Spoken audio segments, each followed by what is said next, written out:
विधान परिषदेच्या स्थानिक स्वराज्य संस्थेच्या 16 जागांसाठी निवडणूक होतीये। यातील 2 जागांवरती राष्ट्रवादी इच्छुक आहे। रायगड रत्नागिरी आणि पुणे या 2 जागांवरती राष्ट्रवादीचा दावा आहे। रायगड रत्नागिरीमधून माजी आमदार अनिकेत तटकरे, राजीव साबळे, अजित यशवंतराव हे इच्छुक आहेत। राजीव साबळे सुनेत्रा पवारांना भेटायला पोहोचलेले आहेत।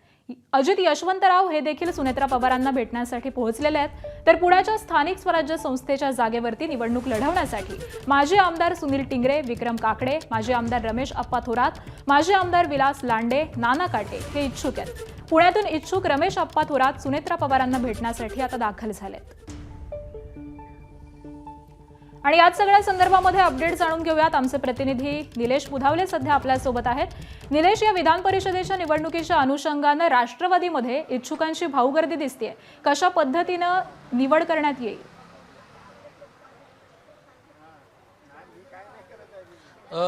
आपण पाहिलं सोमवारी विधान परिषदेची निवडणूक जाहीर झाली आणि त्याच्या दुसऱ्याच दिवशी आज सकाळपासूनच देवगिरी निवासस्थानी इच्छुकांची भाऊगर्दी आपल्याला पाहायला मिळते। जे नावं आपण आता सध्या घेतली त्यातील बहुतेक जण सध्या देवगिरी निवासस्थानी उपमुख्यमंत्री सुनेत्रा पवार आणि राष्ट्रीय अध्यक्ष सुनेत्रा पवार यांना भेटायला पोहोचल्याचं आपल्याला दिसतं। याच्यामध्ये प्रामुख्याने नावं जी घेता येतील त्यामध्ये रायगड रत्नागिरीसाठी जे इच्छुक आहेत त्यातले अजित यशवंतराव असतील, यासोबतच राजीव साबळे असतील, ही मंडळी सध्या देवगिरी निवासस्थानी पोहोचलेली आहेत। यासोबतच अनिकेत तटकरे देखील या ठिकाणी इच्छुक आहेत आणि त्यामुळे आता या सगळ्या तिघांमध्ये कोणाचा नंबर लागतो हे देखील पाहणं महत्त्वाचं राहणार आहे। तर दुसरीकडे पुणे स्थानिक स्वराज्य संस्थेच्या निवडणुकीसाठी देखील इच्छुकांची मोठी गर्दी सध्या आपल्याला दिसते।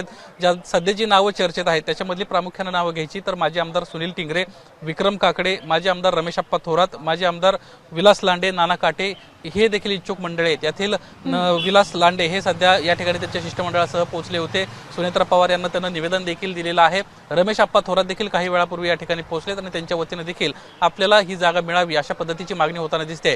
ज्यावेळेस अखंड राष्ट्रवादी होती त्यावेळेस या ठिकाणाहून अनिल भोसले उमेदवार होते आणि ते निवडून देखील आले होते। अनिल भोसलेंनंतर आता ही जागा रिक्त आहे आणि त्यामुळेच ही जागा आपल्या पदरात पडावी यासाठी प्रयत्न होत आहेत। काही वेळापूर्वीच या ठिकाणी ज्यावेळेस विलास लांडे यांचं शिष्टमंडळ आलं त्यावेळेस त्यांना असं म्हटलं की अजित पवारांना विलास लांडेंना शब्द दिला होता, आता अनिल भोसलेंना संधी देतोय, पुढची संधी ही तुम्हाला असेल आणि त्यामुळेच आम्ही प्रामुख्याने या ठिकाणी जागेची मागणी करण्यासाठी आलोय अशा पद्धतीची माहिती दिलेली आहे। त्यामुळे आता राष्ट्रवादी काँग्रेस पक्षाच्या खरंच वाट्याला ही जागा येते का पुण्याची आणि त्यामुळे आता कोणाची वर्णी जाते आणि किती जागा येतात हे देखील पाहणं महत्त्वाचं असेल। अपडेट जाणून घेऊ। तुर्तास धन्यवाद निलेश या माहितीसाठी। एबीपी माझा, उघडा डोळे बघा नीट।